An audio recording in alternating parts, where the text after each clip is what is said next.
먼저 이렇게 귀한 자리에 초대해 주시고 이렇게 얘기를 전할 수 있는 기회를 허락해 주셔서 감사하고요. 학교에서 이제 오늘 발표하는 내용과 관련해서 발표를 한 적이 있었는데 그 내용과 또 여기서 하는 내용이 같을 수는 없을 것 같아서 어떻게 하면 같이 공감하면서 나아갈 수 있을까. 여기 어르신분들도 있고요. 그런데 특히 이제 어르신분들의 그런 삶의 여정을 돌아보면 과거에 많은 그런 삶의 경험이 지금과는 또 지금 시대와는 너무 많이 달라서 여러 가지 좀 이렇게 갭이라고 얘기를 할까요? 그런 부분들이 많이 있는데 오늘 제 얘기하는 것들은 최근에 최신의 IT 기술을 교육에 활용하는 여러 가지 다양한 사례들을 통해서 학교뿐만 아니라 교회에서 그걸 어떻게 잘 활용할 수 있는지에 대한 얘기입니다. 편한 마음으로 들어주시면 좋겠고요. 강의를 시작을 하도록 하겠습니다. 제목은 그냥 제 교육의 당면 과제와 해결 방안이라고 이렇게 해봤습니다. 말씀드릴 내용은 변화라고 하는 그 키워드를 하나 잡았는데요.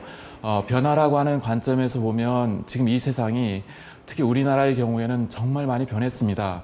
그런 부분에 대한 걸 한번 좀 생각을 해보고 그러한 변화 속에서 지금 우리 세대가 체험했던 그 교육의 방법들 그리고 그 교육의 내용이 과연 지금도 지금 세대에 유효한가? 만약에 유효하지 않다 그러면 어떤 준비 또 어떤 방법을 도입을 해야 될까에 대한 생각을 좀 해보도록 하겠습니다. 그거의 일환으로 저희가 이제 생각을 하는 게 뭐냐면 선한 플랫폼이라고 하는 건데 이 부분으로 이렇게 얘기를 진행을 해서 제 마지막 맺은말 쪽으로 넘어가도록 하겠습니다. 100여 년 전에 선교사님들이 이 땅에 들어오셔서 복음을 전해줌으로 인해서 이 땅에 복음이 시작이 됐습니다. 보니까 이제 사진을 찾다 보니 이렇게 오래된 사진이 있었는데 이러한 귀한 제 복음이 이 땅에 전해졌었고요. 그리고 이제 전쟁을 겪으면서 이 땅이 많이 황폐화가 되고 사람들의 삶의 질이 참 너무 안타까운 지경까지 가는 그러한 이제 시간도 우리나라가 지금 겪었고요. 지금 이거는 이제 1973년도에 여의도에서 이제 집회 모습입니다. 아마 이제 여기 계신 어르신분들은 다 이거를 잘 기억을 하실 것 같은데 그러한 이제 복음의 미랄이 이렇게 전도 집회를 통해서 큰 열매를 맺는 그러한 이제 시대를 1973년도에 걸쳐 지나갔고요. 그 다음에 이제 그 한경직 목사님이 초대로 계셨던 한국 복음화 운동에서 3천만을 그리스도인으로 만들자라는 그러한 기치하에 했던 많은 전도 집회들이 있었습니다. 이러한 이제 시대를 이제 1990년대까지 보냈고요. 지금 정보라는 관점에서는 이게 이제 화성에 있는 봉수대를 복원한 모습입니다. 그래서 과거에는 이렇게 정보를 전달하는 것들이 지금처럼 이런 시대가 아니라 저 봉화에 불이 몇 개 있느냐 하나가 있으면 이제 정상적인 상태고 두 개 있으면 저기 이렇게 탐지가 됐다는 걸 의미하고 국경을 넘어오면 어떻다 뭐 몇 개다 이러한 걸로 정보를 전달을 했었고요. 또 이제 좀 추억의 거리로 남아있긴 하지만 이렇게 우편물을 통해서도 이렇게 전달을 했었고요. 전화기. 근데 이제 지금은 이제 이메일이 모든 것들을 다 대체하고 있고요. 그것뿐만 아니라 이렇게 SNS, 카카오톡, 뭐 페이스북, 트위터 이러한 것들이 우리 일상생활에 널려 있습니다. 이러한 그 정보의 변화도 보면은 과거에는 사실 전혀 상상하지 못했던 과거에는 한 지역에서 다른 지역으로 정보를 전달한다고 하는 것 자체가 매우 어려운 시대였는데 지금은 저 혼자도 수억 명의 사람에게 지금 실시간으로 정보를 전달할 수 있는 여기에 앉아 계신 분들도 그렇게 할 수 있는 환경이 우리에게 놓여져 있는 게 지금 현재의 상황들입니다. 또한 여기 보시면 이제 스마트폰이 있는데요. 우리 일상생활에 있는 이렇게 많은 다양한 서비스들이 있습니다. 이런 것들을 이용하기 위해서 기존에 보면 이렇게 여러 종류의 키를 가졌어야 됐고 그리고 이렇게 다양한 카드들을 사용을 했습니다. 그런데 이제는 더 이상 저런 키를 들고 다닐 필요가 없습니다. 그리고 카드도 들고 다닐 필요가 없습니다. 그런 시대가 현재의 시대입니다. 그래서 현재는 이렇게 휴대폰 하나만 가져도 모든 것들을 다 할 수 있는 시대입니다. 그래서 이걸 통해서 출입뿐만이 아니라 결제, 정보 보는 거. 이제 정보 보려면 이제 어르신분들은 이렇게 과거 신문을 통해서 봤는데 요즘 애들은 신문을 통해서 정보를 거의 보려 하지 않습니다. 전부 다 스마트폰을 통해서 보고요. 동영상, 여러 가지 미디어들을 전부 다 이렇게 스마트폰을 통해서 보고 있습니다. 그래서 이제 용어를 하나 조금 도입을 하자면, 그래서 요즘에는 모바일 퍼스트라는 용어를 쓰고 있는데, 모든 사람들이 뭔가 정보가 필요하거나 도움이 필요하다 그러면 휴대폰을 들어서 거기서 정보를 검색하거나 모든 것들을 찾아내는, 해결하는 그런 시대가 현재 시대인 겁니다.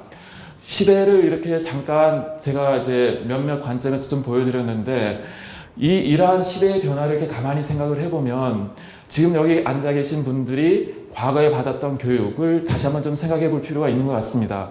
그 교육이 과연 어떻게 시작이 되었는가. 사실 지금 제가 이 자리에서 여러분들에게 뭔가 정보를 전달하려고 하는데, 이것도 이미 300년 전에 시작된 그 모습 그대로 정보를 전달을 하는 건데, 요즘에 과연 이렇게 정보를 전달하는 게 최선인가 라고 했을 때는 결론적으로는 그렇지 않다라는 게 결론입니다. 그러니까 그런 부분에서 그렇다면 우리가 현재 교육, 학습이라고 하는 시스템은 어떻게 시작이 되었는가를 한번 들여다볼 필요가 있고요. 그리고 그 시스템은 여전히 지금도 유효한가? 만약에 유효하지 않다면 그럼 더 나은 방법은 없는가에 대한 생각들을 오늘 좀 같이 해보도록 하겠습니다. 먼저 우리가 저는 이제 학교에서 왔기 때문에 물론 교회도 다니지만요, 교회와 학교의 공통점을 한번 조금 생각을 하면서 같이 공감을 좀 했으면 좋겠습니다. 공통점이라고 한다면 교회 이제 목회자와 성도님들이 있고요, 학교에 교사와 학생들이 있습니다. 여기 주일학교에도 교사와 학생들이 있습니다. 이러한 관계 속에서 교육을 통해서 삶을 변화시키는, 대학에서도 저희 학교에서도 학생들에게 교육을 통해서 전공 지식뿐만 아니라 인성, 영성 부분에 있어서 그들의 삶을 변화시키는 이러한 일들을 하고자 하는 것들이 공통점이라고 볼 수 있겠고, 그렇지만 현재 상황을 보면은 교사가 절대적으로 부족합니다. 교회 학교도 보면은 다니다 보면은 지원하는 사람이 별로 없다라고 얘기를 합니다. 교육에 대한 부담이 가중이 되고 있고요.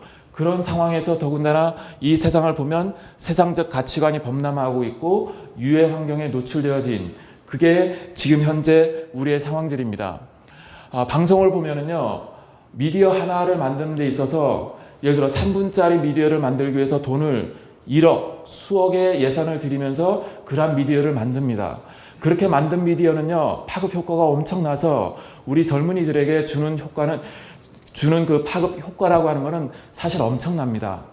반면에 그러면 기독교는요, 기독교계에서 뭔가 콘텐츠를 만약에 만든다 하죠. 3분이 아니라요, 1시간짜리 1억 해도 1억을 쓰지 않습니다. 경쟁이 도대체 될 수 없는 구조가 현재의 구조입니다. 그리고 방송들을 보면요, IPTV니 또는 VOD, 보통 이렇게 VOD, DMB 이런 걸로 맞춤화가 돼서 언제 어디서나 세상적인 콘텐츠는 누구든지 손쉽게 볼 수 있는 게 현재의 상황인 겁니다. 인터넷 미디어를 보는 이런 기기들을 보면은, 기기들은 이제 매우 발전해서 이제 언제 어디서나 24시간 휴대하면서 볼 수 있는, 이게 현재 제공되어지고 있는 그 기술들의 제 수준들입니다. 기독교에서는 그럼 어떠한 시도들을 하고 있는가를 잠깐 좀 살펴보겠습니다.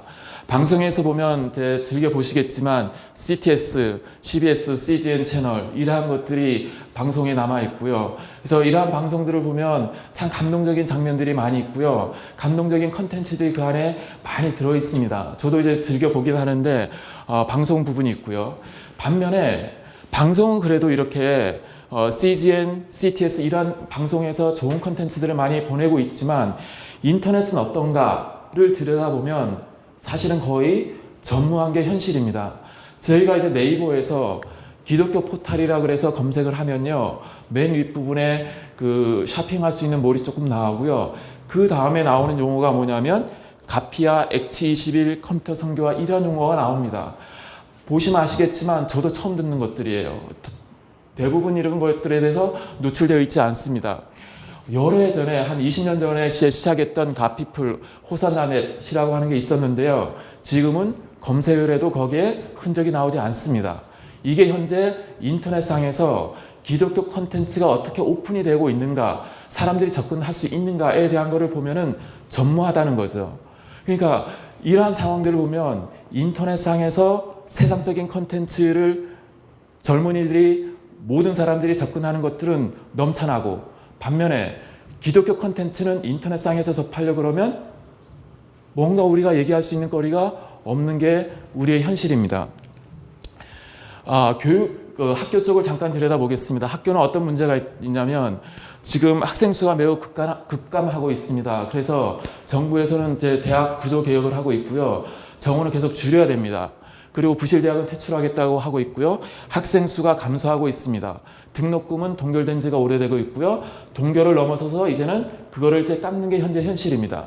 저희 학교도 인원이 얼마 안 되거든요. 학생이 한 4,000명 정도 되는데요.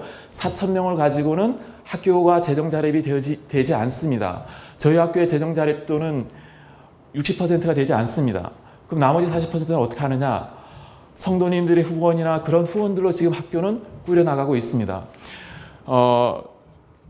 그 다음에 이제 사회적으로 여러 가지 변화들이 많이 있습니다. 취업과 관련돼서도 여러 가지 요구 조건이 많이 있고요. 지식이 점점 많아지면서 새로운 분야들이 많이 생겨나는데 그 새로운 분야의 융합, 이러한 부분들, 그러한 여러 가지 사회적인 변화를 수용을 해야 됩니다. 그리고 그래서 이러한 것들을 통해서 적극적으로 대안을 마련을 해야 되고 생존을 위한 노력을 해야 되는 게 현재 대학의 현실입니다. 자, 그러면 이제 그렇다 그러면 교육이 도대체 어떻게 시작이 됐는가를 제가 얘기할 수도 있겠지만, 여기 영국의 미트라 교수님의 강연을 잠깐 제가 좀 듣고 다시 얘기를 좀 나누도록 하겠습니다. 일부러 제가 동영상 컨텐츠를 한 3개 정도 넣었어요. 저 뒤에 계시면 좀 잘 안 보이실 것 같은데 이게 다 외국분이 강의한 거여서 밑에 자막을 보셔야 되거든요. 근데 자막이 조금 작긴 하지만 그래도 이렇게 한번 좀 보시면서 이 동영상을 통해서 이렇게 일단 전달받는 그 정보에 대해서 한번 조금 생각을 해보시고요. 그다음 또 제가 이렇게 계속 얘기를 좀 진행을 하도록 하겠습니다. 한 4분 정도 되는데요. 이 동영상을 잠깐 보도록 하겠습니다.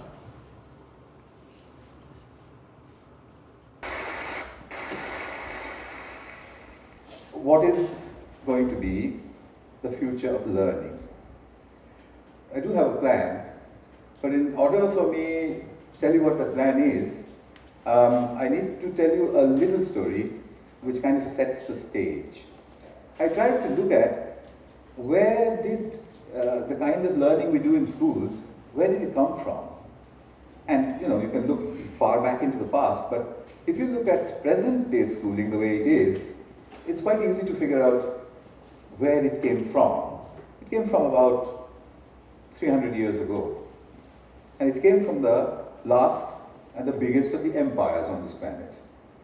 Imagine trying to run the show, trying to run the entire planet without computers, without telephones, with data handwritten on pieces of paper and traveling by ships. But the Victorians actually did it. What they did was amazing. They created a global computer made up of people. It's still with us today. It's called the bureaucratic administrative machine. In order to have that machine running, you need lots of people. They made another machine to produce those people, the school.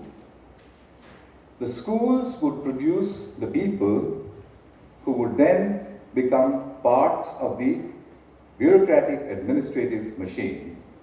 They must be identical to each other.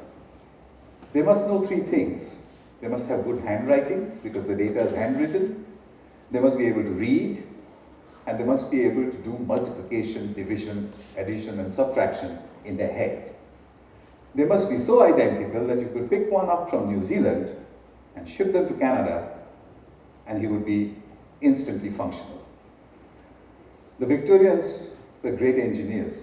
They engineered a system that was so robust that is still with us today, continuously producing identical people for a machine that no longer exists. The empire is gone.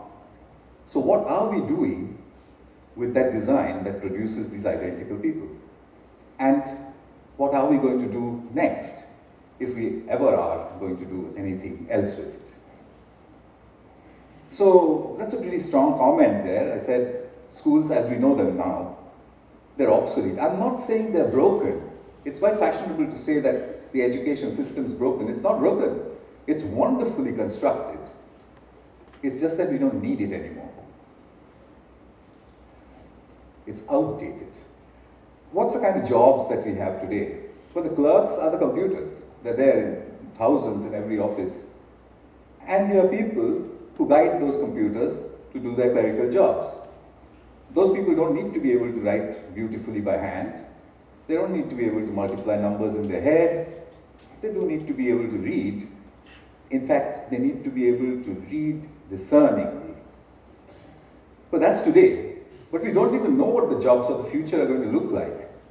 We know that people will work from wherever they want, whenever they want, in whatever way they want. How is present-day schooling going to prepare them for that world? Well, I bumped into this whole thing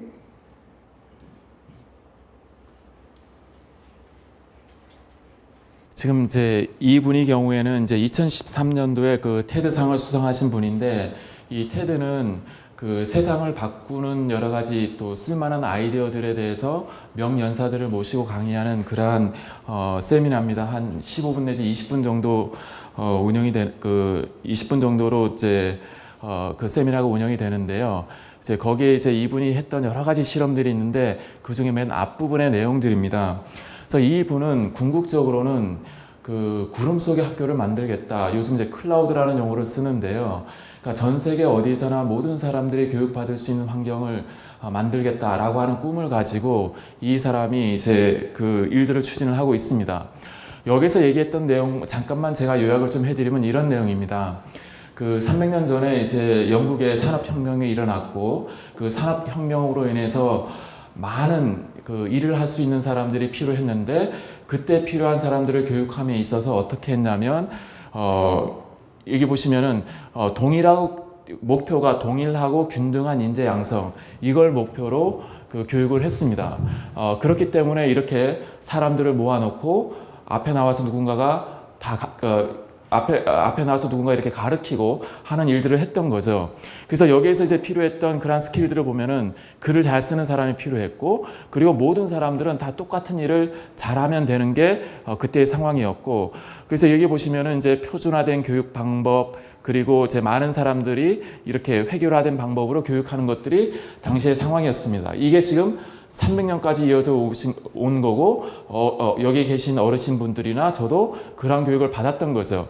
근데 지금은 어떠냐? 지금 시대가 많이 바뀌었습니다. 지금은 이런 거를 절대 원하는 시대가 아닙니다. 지금 같은 경우에 보면은 교육이 많이 다양화가 됐고요.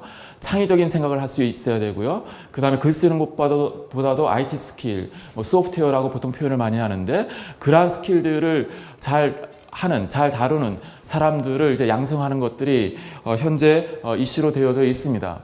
그러한 부분에 있어서 지금 여기 보여진 사람은 이제 살만 칸이라고 하는 사람인데 이 사람은 헤지펀드 그 애널리스트입니다. 그래서 이분이 지금 한 그 내용은 어떤 거냐면 이분은 그 헤지펀드와 관련된 그러한 일들을 하다가 뉴올린즈에 조카가 살아요. 사촌이 사는데 걔네들이 수학 공부하는데 뭔가 조금 도움이 될 만한 거를 유튜브에 동영상을 올리기 시작했습니다. 근데 그 사촌들이 그걸 시청하면서 엄청나게 반응이 좋은 거예요. 그래서 이분은 그 내용 자체를 유튜브에 올리면서 또 다른 사람의 피드백을 보니까 또 엄청나게 좋은 거죠. 그래서 그러면서 시작된 게 이 그 칸 아카데미라고 하는 건데 이 내용도 잠깐 좀 보고 얘기를 좀 나누도록 하겠습니다. Khan Academy is most known for its collection of videos. So before I go any farther, let me show you a little bit of a montage. So the hypotenuse is now going to be 5. This animal's fossils are only found in this area of South America, a nice clean band here, and this part of Africa. We could integrate over the surface, and the notation usually is a capital sigma, National Assembly. They create the Committee of Public Safety, which sounds like a very nice committee. Notice this is an aldehyde, and it's an alcohol. Start differentiating into effector and memory cells. A galaxy. Hey, there's another galaxy. Oh look, there's another galaxy. And for dollars is their 30 million plus the $20 million from the American manufacturer. If this does not blow your mind, then you have no emotion.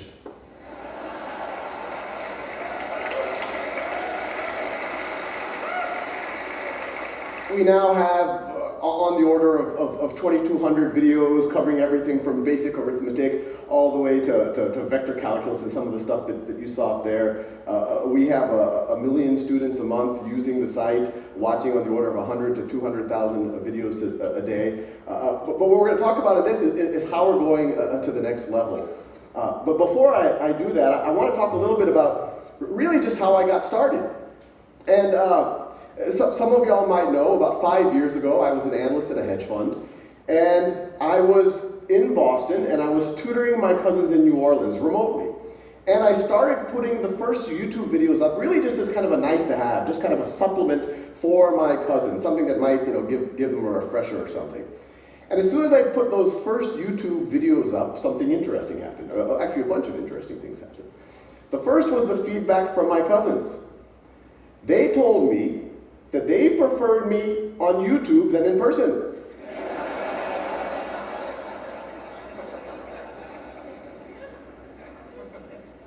And once you get over the backhanded nature of that, there was actually something very profound there. They were saying that they preferred the automated version of their cousin to their cousin.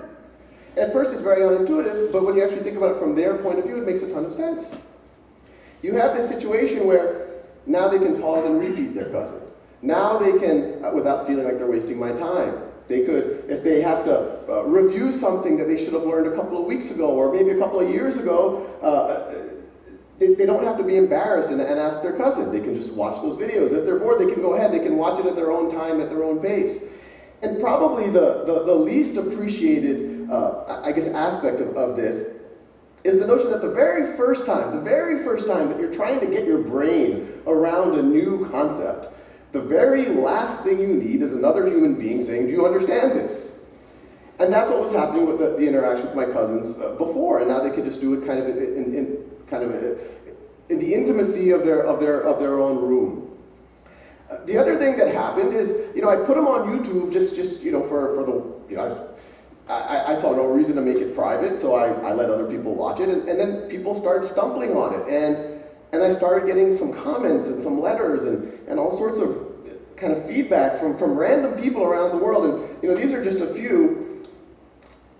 This is actually from one of the original calculus videos, and someone wrote just on YouTube, it was a YouTube comment. First time I smiled doing a derivative. And let's pause here. This person did a derivative, and then they smiled. And then in response to that same comment, this is on the thread, you could go on YouTube and look at these comments. Someone else wrote, same thing here. I actually got a natural high and a good mood for the entire day. Since I remember seeing all of this matrix text in class, and here I'm all like, I know Kung Fu. And we got a lot of feedback along those lines. It's clearly it was helping people. But then as the viewership kept growing and kept growing, I started getting letters from people, and it was starting to become clear that it was actually more than just a nice to have. That this is just an excerpt from one of those letters. My 12-year-old son has autism and has had a terrible time with math. We have tried everything, viewed everything, bought everything. We stumbled on your video on decimals, and it got through. Then we went on to the dreaded fractions. Again, he got it. We could not believe it. He is so excited. And so you can imagine, here I was, an analyst at a hedge fund. It was very strange for me to do something of social value.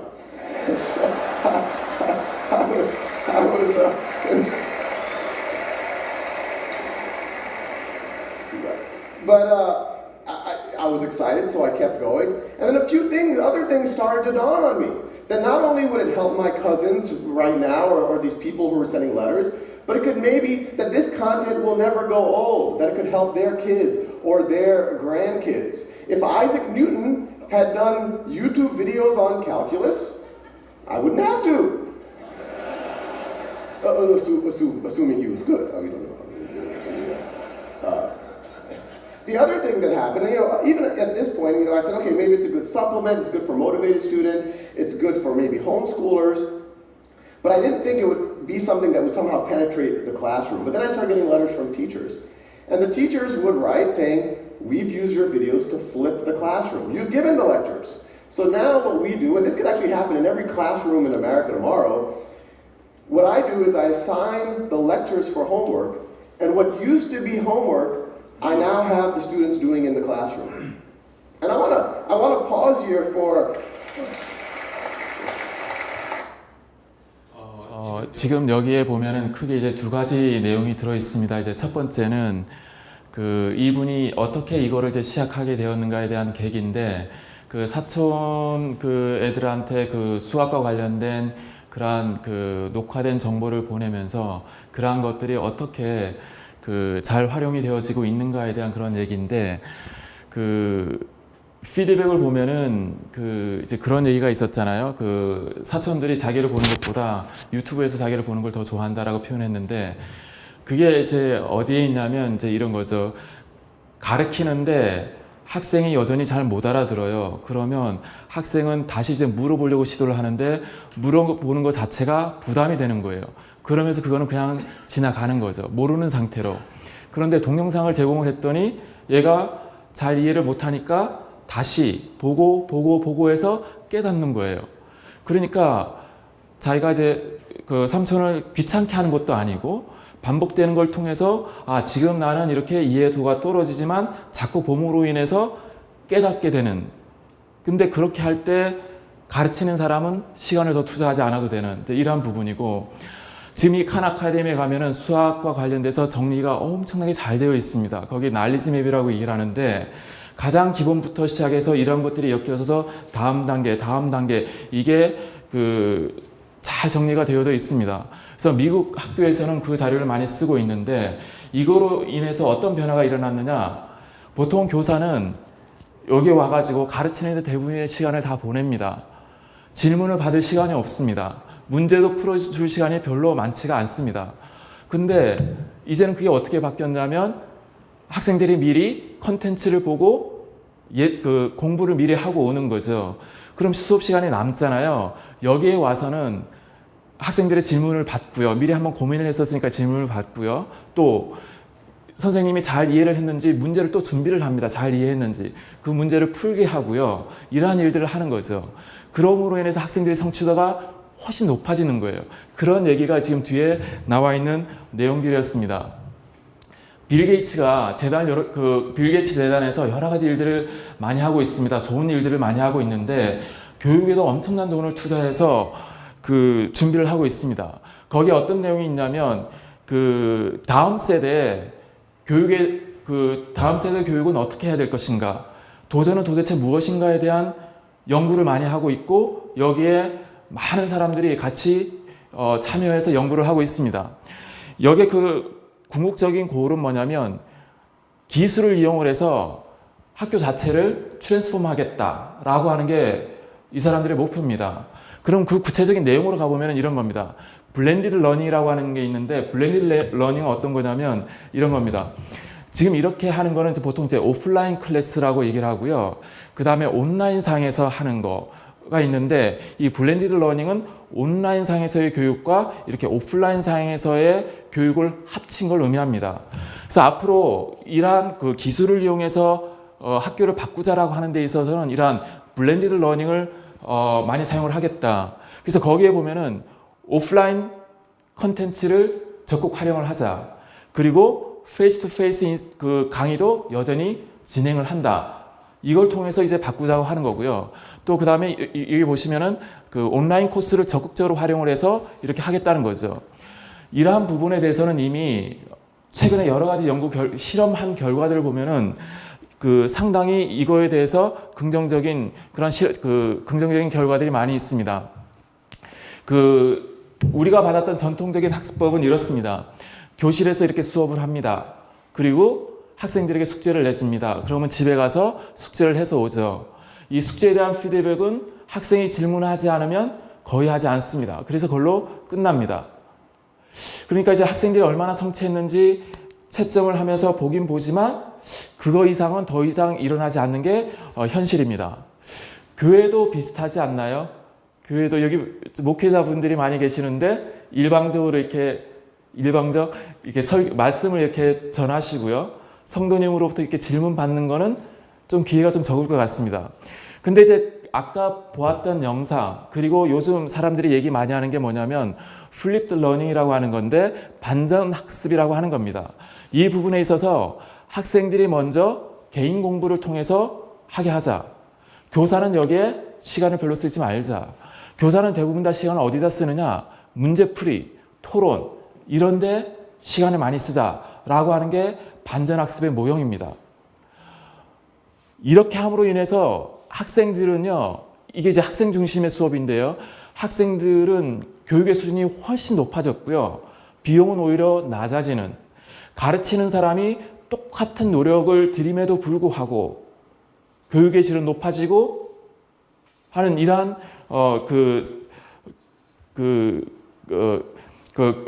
교육의 그 질이 높아지는 그러한 효과를 이제 얻을 수 있는 그러한 이제 모델입니다. 그래서 이제 흐름을 보면 이런 거죠. 학생들이 미리 주어진 컨텐츠를 보고 옵니다. 그러한 컨텐츠는 일반적으로 온라인상에서 제공이 됩니다. 그리고 수업 시간에 와서는 이 컨텐츠에 대해서 그 요약하는 시간을 잠깐 갖고요. 학생들로부터 질문을 받고요. 또 선생님이 이거를 잘 이해하고 왔는지 복합적인 문제를 출제를 합니다. 그리고 학생들끼리 그룹으로 모여서 그 문제를 풀게 하거나 또 서로 간에 가르쳐주게 합니다. 선생님은 거기에서 학생들이 접근을 못할 때, 문제를 잘 못 풀 때 코치를 하면서 문제를 풀도록 유도를 해줍니다. 그리고 이제 돌아와서는 이제 여기까지 하고 나면 학생들의 수준이 많이 올라갔거든요. 돌아와서는 자신의 학습 실력을 더 향상시키기 위한 더 이렇게 복잡한 문제들을 푸는 과정을 거치는 거. 이게 이제 플립드 클래스룸입니다. 완전 학습이라고 하는 용어가 있는데요. 좀 전에 얘기했던 플립드 클래스룸을 통해서 완전 학습을 하자라고 하는 겁니다. 수업 전에 학생들의 학업 성취도 분포가 만약에 이렇다라고 했을 때 어떤 학생들은 이렇게 좀 낮은 학생도 있고요. 어떤 학생은 미리 잘 알고 있는 학생도 있습니다. 여기 계신 분들은 어떤지 잘 모르겠어요. 제가 만약에 오늘 이 수준으로 얘기를 하고 있다 그러면 어떤 분은 이렇게 평소에 관심이 많으셔서 제가 얘기하는 것들이 잘 이해되어지는 분도 계실 거고, 또 어떤 분의 경우에는 저게 무슨 소리지? 라고 하는 분도 계실 거예요. 근데 오늘 제가 이렇게 단순히 얘기하는 걸 통해서 얻어지는 교육의 효과라고 하는 거는 잘하는 사람은 더 잘하게 되고 잘 이해를 못하는 사람들은 이제 동기부여가 잘 안 되면 그렇게 높지 않은 게 일반적인 학습 방법에 의해서 얻어지는 결과입니다. 그래서 일반적으로 반면에 아까 플립드 러닝 반전 학습을 통해서 하게 되면 어떻게 되느냐? 전반적으로 학생들의 수준이 올라갑니다.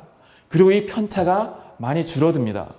이게 지금 반전 학습이라고 하는 데 있다는 거죠. 교회에서 일어나는 일도 보면은요, 이런 부분들이 참 많이 있는 것 같아요. 교회에서는 상당 부분이 여기에 머물러 있는 것 같습니다. 학교에서도 지금 가급적이면 이 방향으로 가려고 노력을 하고 있고요. 그렇습니다.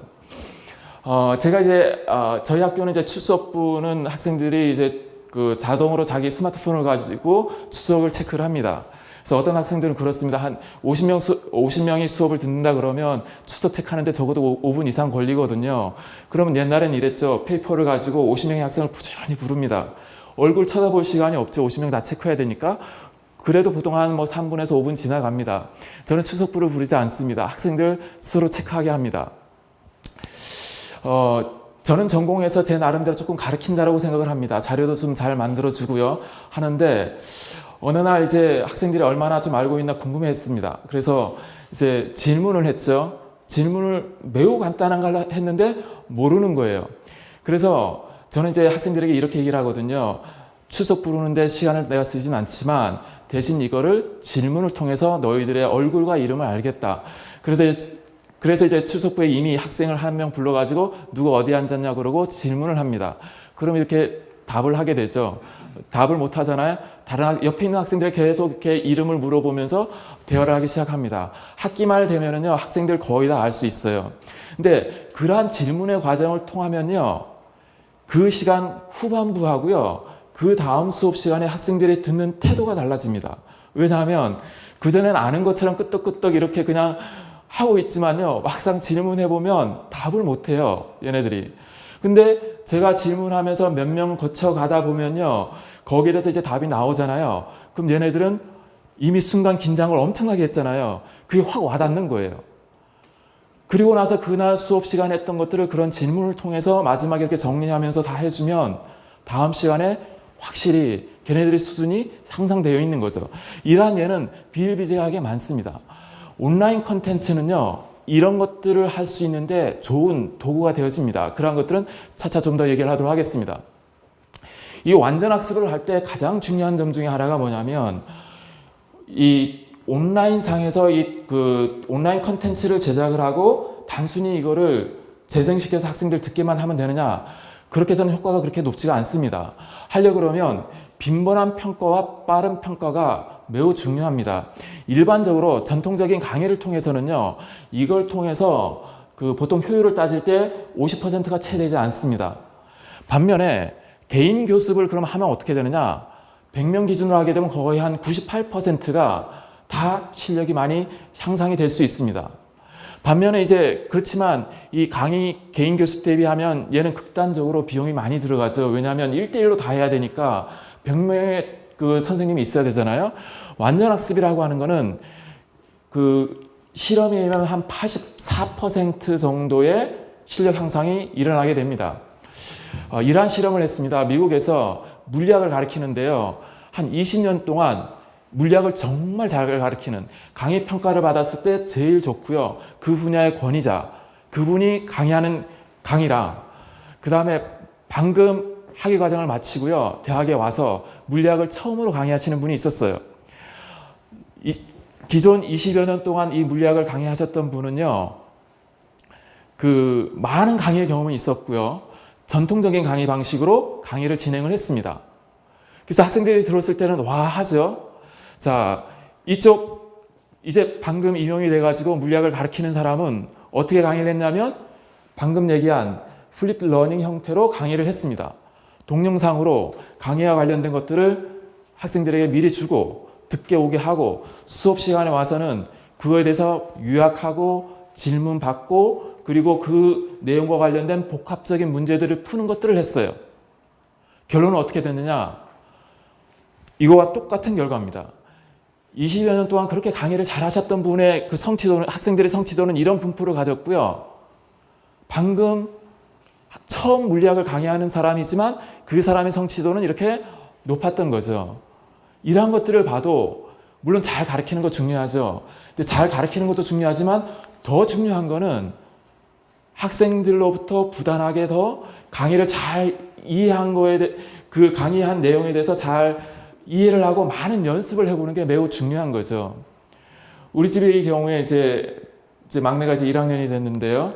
이제 회로 이론과 관련해서 뭔가 이렇게 좀 잘 안 풀린다는 게 있어서 제가 잠깐 봐준 적이 있습니다. 그 부분에 대해서 이론적인 내용을 보면요, 20분만 강의하면 이론적인 내용은 얘기가 다 끝납니다. 20분 정도면 돼요. 중간고사 범위까지인데도 불구하고 내용이 그렇게 사실은 많지가 않습니다. 그렇지만 강의는 요약 짤막하게 하면 핵심만 딱 얘기하면 20분이지만 그걸 연습할 때는 그것보다 더 많은 시간이 들어갑니다. 근데 이 20분을 실제로 강의에서는 어떻게 하느냐? 이제 교수님들이 이걸 이제 많이 풀어가지고 이렇게 짤막짤막하게 얘기를 하죠. 학생들에게 잘 와닿지 않습니다. 우리 집한테 이제 저는 20분을 짤막하게 강의를 하고 문제에 들어가가지고 각각의 케이스에 대한 것들을 문제를 풀어줬죠. 그랬더니 이제 중간고사 끝나고 나서 저한테 연락이 오기를 자기가 시험을 가장 잘 쳤다 그러더라고요. 처음에는 제가 봤을 때 너무 몰랐거든요. 가장 잘 쳤다 그러더라고요. 그런 것들을 보면 단순 강의하는 거, 그냥 일방적으로 강의를 이렇게 전달하는 거, 제가 일방적으로 풀어주는 것만으로는 학습이 안 된다는 거죠. 저는 걔한테 가르칠 때 반드시 제가 먼저 이렇게 풀어주는 케이스가 없거든요. 처음에 한번 이렇게 해주면 그 다음에는 직접 자꾸 하도록 유도를 합니다. 몇 시간이 걸리든지 간에. 그런 과정들을 통해서 습득되어진 거는 자기께 되는 거죠. 그 두 번째 사례를 보도록 하겠습니다. 지금 일단 이 영상을 보고 또 얘기를 계속 하도록 하겠습니다.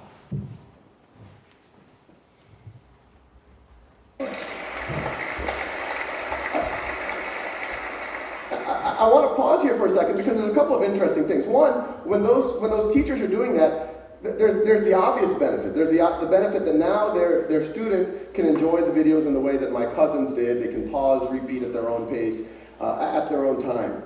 But the more interesting thing, and this is the unintuitive thing when you talk about technology in the classroom, by removing the one-size-fits-all lecture from the classroom and letting students have a self-paced lecture at home, and then when you go to the classroom, letting them do work, having the teacher walk around, having the peers actually be able to interact with each other. These teachers have used technology to humanize the classroom. They took a fundamentally dehumanizing experience, a bunch of 30 kids with their fingers on their lips, not allowed to interact with each other. A teacher, no matter how good, has to give this kind of one-size-fits-all lecture to 30 students, blank faces, slightly antagonistic. And now it's a human experience. Now they're actually interacting with each other. So once the Khan Academy kind of, I quit my job and we turned into a real organization. We're a not-for-profit. The question is, how do we take this to the next level? How do we take what those teachers were doing to their natural conclusion? And so what I'm showing over here, these are actual exercises that I started writing for my cousins. The ones I started were much more primitive. This is a kind of a more competent version of it. But the paradigm here is we'll generate as many questions as you need until you get that concept, until you get 10 in a row. And the Khan Academy videos are there. You get hints, the actual steps for that problem if you don't know how to do it. But the paradigm here, it seems like a very simple thing, 10 in a row, you move on. But it's fundamentally different than what's happening in classrooms right now. In a traditional classroom, you have a couple of homework lecture, and then you have a snapshot exam. And that exam, whether you get a 70%, an 80%, a 90%, or a 95%, the class moves on to the next topic. And even that 95% student, what was the 5% they didn't know? Maybe they didn't know what happens when you raise something to the 0th power. And then you go build on that in the next concept. That's analogous to, imagine learning to ride a bicycle.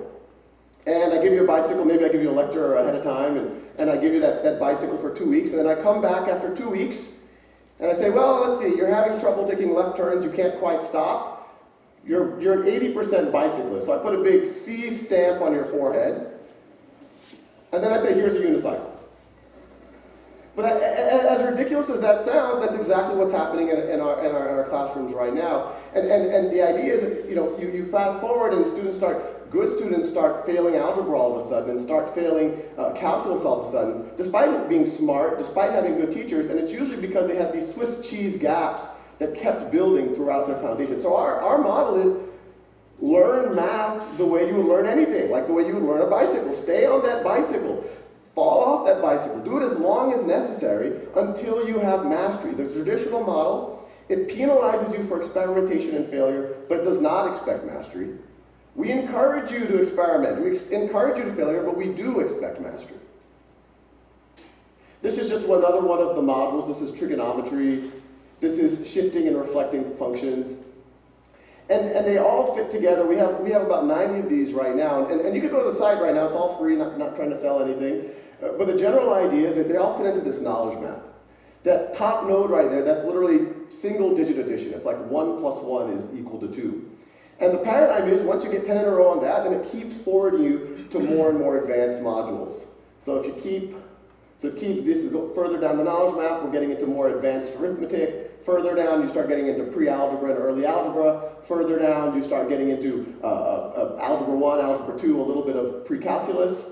And the idea is from this, we can actually teach everything. Well, everything that can be taught in this type of a framework. So you can imagine, and this is what we are working on, is from this knowledge map, you have logic, you have computer programming, you have grammar, you have genetics, all based off of that core of, okay, if you know this and that, now you're ready for this next concept.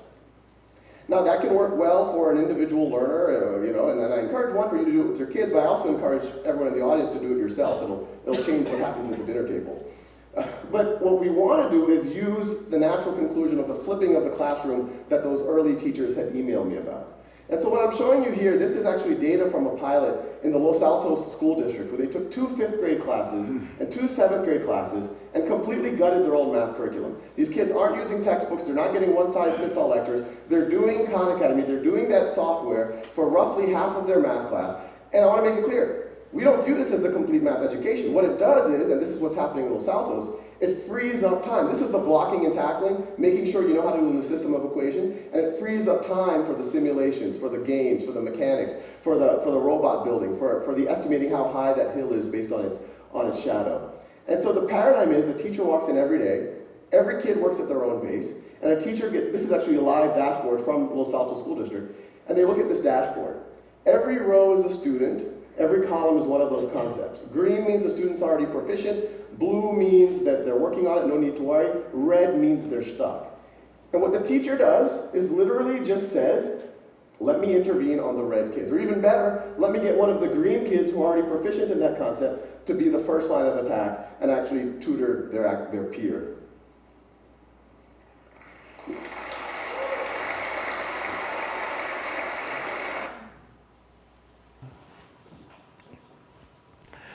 이거를 보시면 아시겠지만 아까 지식 지도라고 하는 수학에 대해서 지식 지도라고 하는 형태로 수학과 관련된 것들을 체계적으로 잘 구축을 해놓고 그걸 통해서 이제 학생들이 획일적으로 동일한 시간대에 그걸 학습하는 게 아니라 일정 기한만 주면 자신의 스케줄에 맞게끔 그런 것들을 이제 성취할 수 있고, 또 교사의 경우에는 그 학생들이 얼마만큼 성취했는지 손쉽게 모니터링할 수 있는 그러한 시스템들을 통해서 이렇게 좀 미진한 학생들의 경우에 좀 더 돌아볼 수 있는 그러한 모습들을 이렇게 좀 살펴보셨습니다. 이러한 내용들을 통해서 우리가 좀 볼 수 있는 것은 뭐냐면 그 교육자의 역할인데요. 기존에는 이제 가르치는 것, 지식을 전달하는 것 위주로 저희 세대는 배웠다 그러면 지금 세대는 코치나 도우미의 역할을 함으로써 오히려 학생들에게 더 많은 지식을 전달을 해줄 수 있다. 가르치고 지식 전달하는 건 누가 하느냐? 온라인 컨텐츠가 그거를 할 수 있다는 거죠. 그래서 여기 보시면 이제 교육 효율을 유지하는 거는 온라인 컨텐츠가 하고요. 교육 효과 상승은 이게 엄청나게 중요한데 코치나 도우미의 역할을 통해서 할 수 있다. 그래서 한번 이렇게 그림을 그려봤어요. 여기 이제 목회자분들도 많이 계신데요. 가르치는 사람들의 경우에는 주어진 리소스가 만약에 여기서부터 여기까지라 그러면 대부분의 시간을 전달하는 데 많이 씁니다. 강의하는데. 수업 시간에도 여기에 많이 씁니다. 전통적인 수업은 다 그렇거든요. 근데 거기에서 이제 질문이나 토론이나 이러한 것들은 거의 이루어지지 않습니다. 할 시간이 사실은 없는 거죠. 근데 이 부분을 어떻게 바꾸느냐? 이렇게 바꿔보자는 거죠. 이게 이제 플립드 러닝, 아까 반전 학습이라고 얘기한 거의 이제 모형이라고 보시면 되겠는데, 강의는 최소한으로 하자. 그럼 애들은 강의는 안 듣는데 도대체 어떻게 할 거냐라는 문제가 생기잖아요. 그래서 그 부분은 이렇게 온라인 컨텐츠로 미리 제공을 하자. 교사들은 대부분 여기에 질문부터 시작해서 상호학습, 빠른 평가까지 할 수 있는 하는데 대부분의 시간을 쓰자. 그렇게 되면 훨씬 교육의 질이 높아진다는 거죠. 주일학교도 한편 보면 마찬가지인 것 같습니다. 주일학교도 보면은 넉넉하지 않은 시간에 대부분 이렇게 강의를 하고요. 그 다음 이제 이런 부분으로 아마 되고 있지 않나 이제 그런 생각을 좀 해봅니다. 그럼 한동대학교에서는 지금 어떤 시도를 하고 있는가? 대부분의 수업들이 전통적인 방식으로 여전히 이루어지고 있습니다. 여러 해 전부터 지금 시도를 하고 있는 것은 뭐냐면 이 강의를 아까 이제 블렌드 러닝 또는 플립드 러닝이라고 얘기를 하는데 그 형태로 지금 바꾸려고 시도를 하고 있습니다. 그래서 이미 좋은 컨텐츠들이 많이 있습니다. 이렇게 많은 좋은 컨텐츠들이 있기 때문에 그걸 가지고 학생들 미리 시청하게 하고 수업 시간에 와서는 한 번은 수업 일주일에 2번 있다 그러면 한 번은 시청하게 하고 한 번은 수업 시간 때 와서 그거에 대해서 질문을 받고 복합적인 문제 풀이를 통해서 더 단단한 실력을 가질 수 있는 그런 형태로 지금 하는 것들을 여러 과목에서 시도를 하고 있습니다. 그래서 이러한 부분들이 정착이 되면 학생들도 그렇고요. 전반적으로 교육의 질이 많이 향상될 거라고 기대를 하고 있습니다. 이제 또 다른 하나의 관점입니다. 두 번째 관점은요, 이 무크라고 하는 건데, 개방형 온라인 강좌입니다. 과거에 이제 OCW라 그래서 MIT에서 시작을 했는데요. 거기는 단순히 이런 겁니다. 지금 제가 여기서 강의하는 것처럼 수업 시간에 교수님이 강의하는 거를 녹화를 하고요. 그리고 그거를 온라인상에다 게시를 합니다. 그렇게 되면 어떤 문제가 있냐면 강의의 질이 일반적으로 좀 떨어지게 되죠. 이렇게 제가 뭔가 인터랙션 한다 이런 것들도 다 거기에 녹음이 되는데 좀 떨어지는데 그 다음에 이제 사람들이 시도한 게 지금 여기 무크라고 하는 겁니다. 여기에는요 기본적으로 강의 퀄리티가 매우 높습니다. 지금 이런 식으로 하지 않고요. 미리 스토리텔링이 잘 만들어져 있고요. 그리고 지금 이렇게 한 60분 강의를 하는 게 아니라 보통 제 한 번 집중하는데 한 15분 넘어가지 못하거든요. 그래서 10분에서 15분짜리로 컨텐츠를 만듭니다. 그리고 각각마다 다 과제가 있고요. 강의 중간에 질문이 팝업이 됩니다. 그래서 그거를 답을 해야지 그 다음 단계로 넘어가는 등 이렇게 그 퀄리티를 매우 높여놓은 겁니다. 그래서 여기 보시면은 그 사용자와 이렇게 인터랙티브하게 하는 요소들이 이 안에 많이 들어가 있습니다.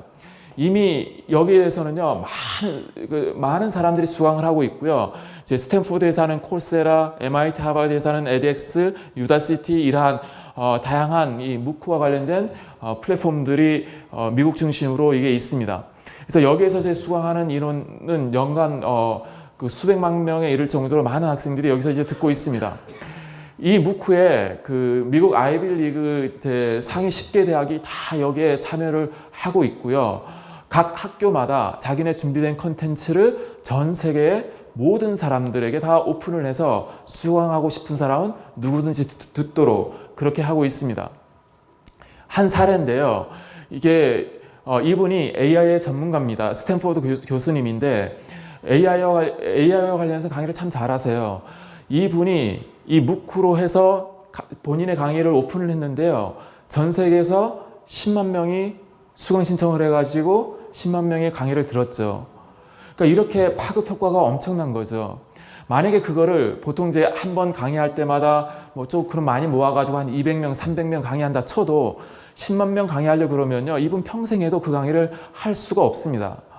그러니까 이제 그런 부분에 있어서 이 무크라고 하는 거는 시사하는 바가 큰 거죠. 시사하는 바가 크다고 생각할 수 있습니다. 그래서 이제 새로운 교육 모델에 대해서 그래서 조금 정리를 해보면요.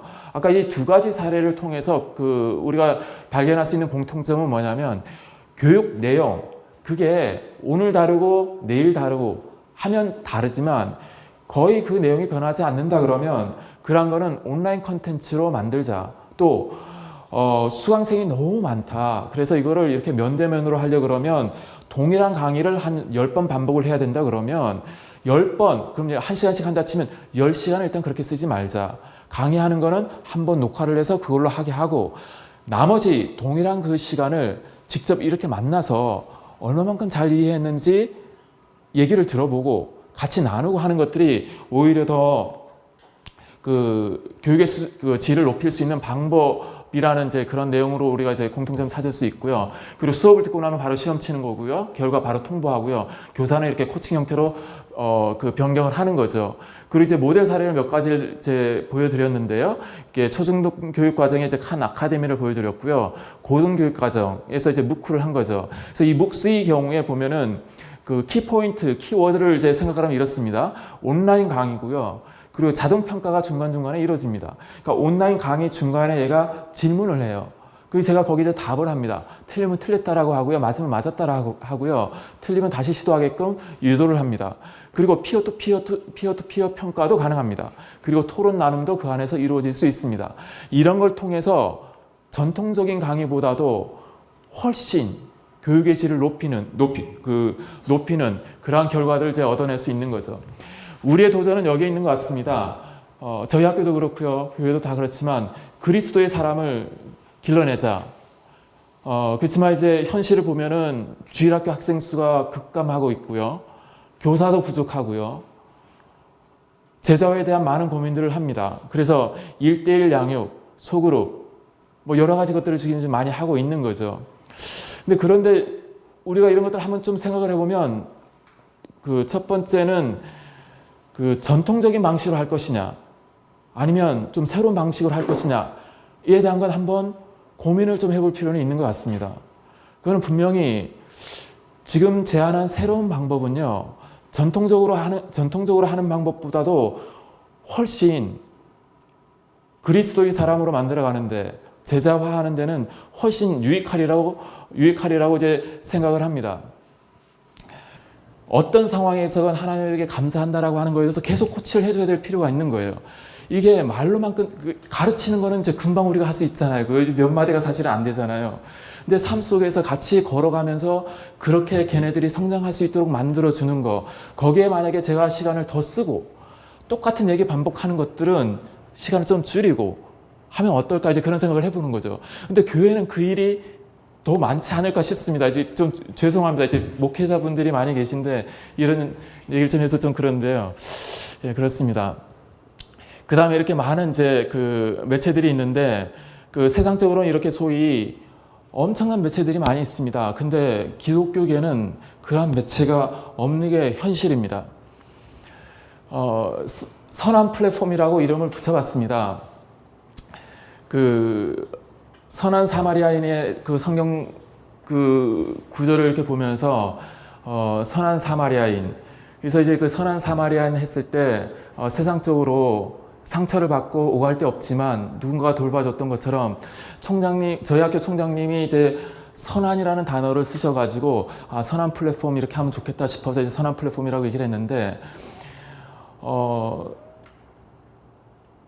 우리의 마음을 훈훈하게 해주는 진리가 되는 컨텐츠, 기독교와 관련된 모든 컨텐츠는 여기에 가면 있다 라고 하는 걸 우리가 하나 좀 만들어 보면 어떨까 싶습니다.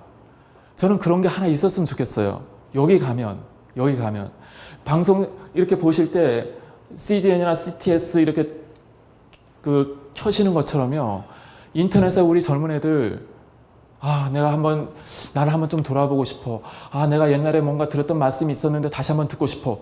했을 때 이 사이트다라고 하는 것 딱 하나 떠오르면 어떨까요? 그런 걸 우리가 좀 제공을 해주면 어떨까 싶습니다. 그러한 용도로 이제 하는 건데, 이 부분에 대한 자세한 내용은 좀 생략하는 걸로 하고요. 여기에는 이제 온라인 컨텐츠를 이렇게 만들m에 있어서 중간중간 피드백 줄 수 있고, 그 질문을 이렇게 할 수 있고, 또 학생들에게 과제를 낼 수 있고, 평가할 수 있고 하는 모든 시스템들이 이 안에 들어 있습니다. 그거에 대한 얘기인데, 이제 그러니까 넘어가도록 하겠습니다. 저희의 사명은 이제 너희는 가서 가르쳐 지키게 하라 그랬는데, 가르쳐 지키게 하라, 이걸 어떻게 할 것인가? 결국은 교육인데요. 그럼 그 교육함에 있어서 지금 우리가 접근 방식을 바꾸면 우리의 수고는 여전하지만 더 나은 무언가가 있지 않을까라는 생각을 같이 좀 해보는 겁니다. 아름답도다 좋은 소식을 전하는 자들의 발이여, 이렇게 했는데 인터넷이 이게 될 수 있습니다. AD 50년경에 사도 바울이 전도여행 다닐 때는 직접 걸어 다녀야 됐고요. 그렇지만 이제 로마의 길도 이제 로마로 이렇게 통하는 길도 이제 많이 이용을 했겠죠.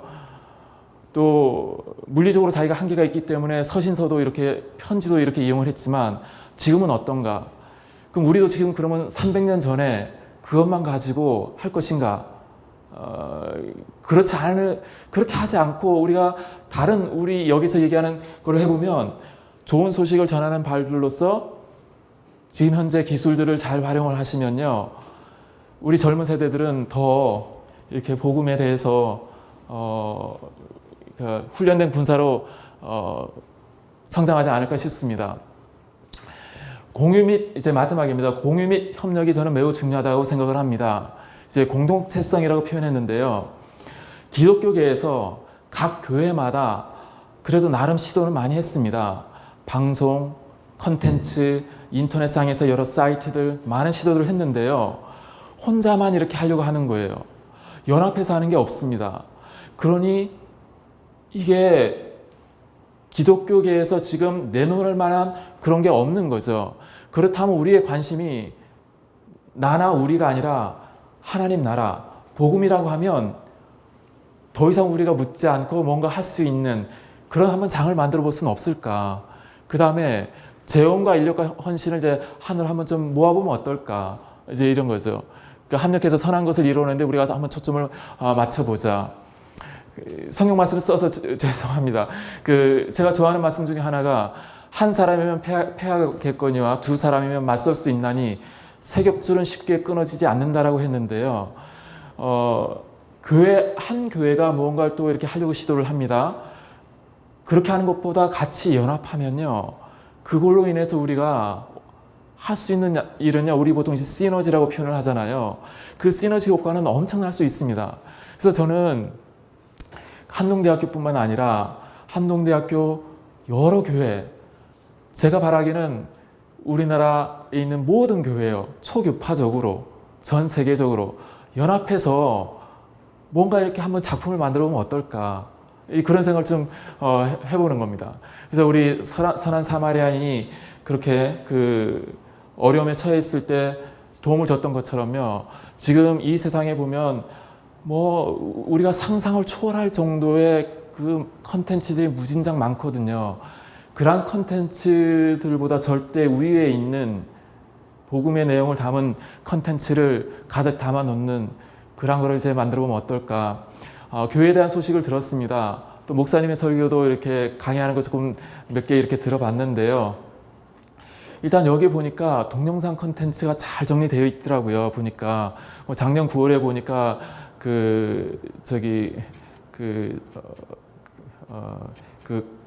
9월부터 그걸 갑자기 까먹었다. 그 강의 그게 있던데, 아까도 좀 듣다 왔는데 그런 이제 예?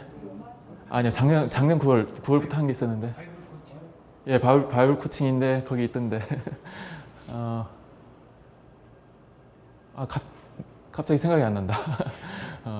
하여튼 그것도 이렇게 좀 보다 왔는데, 이러한 이제 강의들 이렇게 하시는 것들을 보시니까 너무 좋더라고요. 근데 지금 그 수준은 어느 수준이냐면 그냥 단순히 녹화하는 수준이잖아요. 근데 그거를 아까 이제 칸 아카데미에서 보통 얘기하는 날리지 맵처럼 있잖아요. 그거를 잘 구성을 하셔가지고 이렇게 짤막하게, 그리고 거기에 이제 사용자로부터 피드백 받을 수 있도록 그런 컨텐츠를 만들어서 잘 이렇게 이제 만들어 놓는 거죠.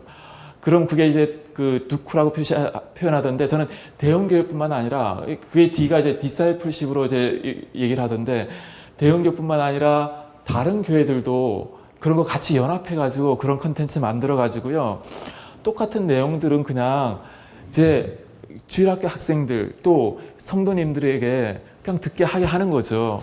이 시간에 와가지고는요, 나누는 거죠. 같이 삶을 걸어가는 거죠. 그렇게 하면 훨씬 파워풀하지 않을까. 근데 그렇게 한 컨텐츠는요, 제가 오늘 포항에 있으면서 이 교회 목사님의 설교도 이렇게 조금 들어봤었거든요. 그렇게 올라간 컨텐츠는 이제 지역을 초월하거든요. 전 세계에서 이렇게 올 수 있는 그런 사이트가 되거든요. 그래서 당회장 목사님을 비롯해서 또 여러 분들이 이제 관심이 많다 그러셨는데요. 저는 잘 됐으면 좋겠습니다. 같이 연합해서 그런 사이트가 잘 만들어져서 복음이 이게 전해지는데도 좋은 도구가 될 뿐만 아니라 제자화하는 데 있어서도 이러한 컨텐츠가 잘 활용이 돼서 이 세상을 변화시킬 수 있는 그런 많은 사람들이 배출되었으면 하는 그런 바람입니다. 오늘 제 얘기는 여기까지입니다. 감사합니다.